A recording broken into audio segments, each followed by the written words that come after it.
มังเอิญสมยอดาวสวัสดีทุกคนครับไก่เราต้องวันอากาศน้องปอยหมดแท้นะแวมให้จานก็ลือก็หมูเมาแกแหล่เราถ้า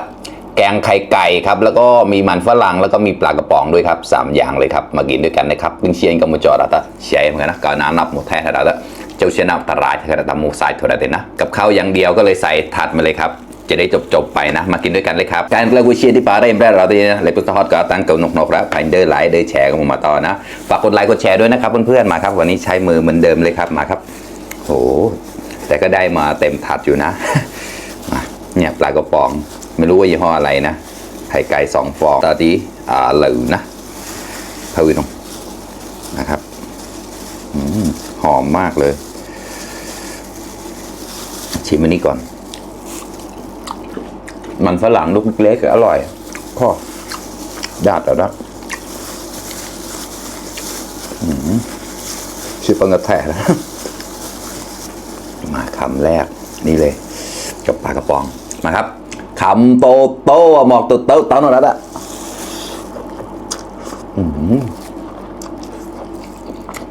อร่อย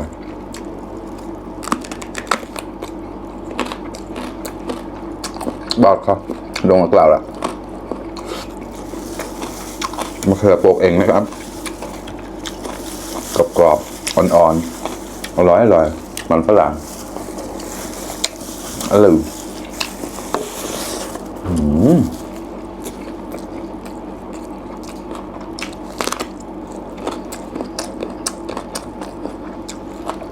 เนียงลูกเนียงครับกรองเลยจัดการ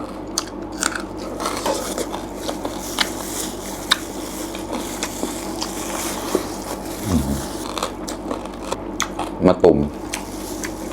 ปุย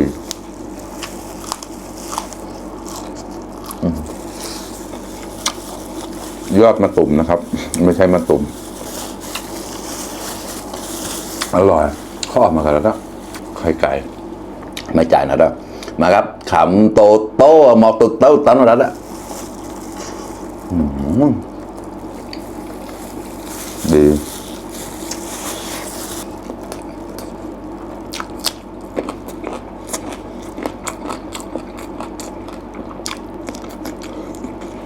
อร่อยมากมากินด้วยกันครับชื่อกำจอดแล้วข้อมาครับ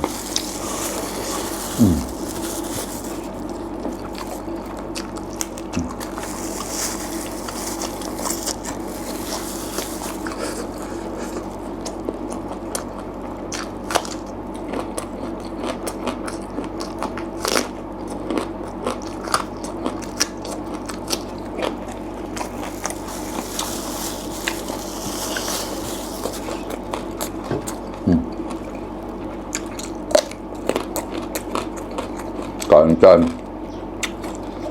สมสีม่วงสมบูรณ์ไปทำหนอก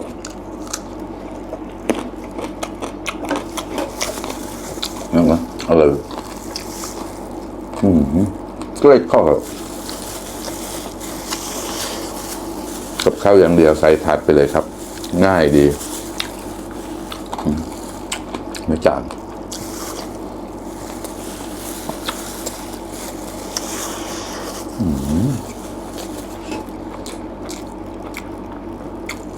ตายแล้วมา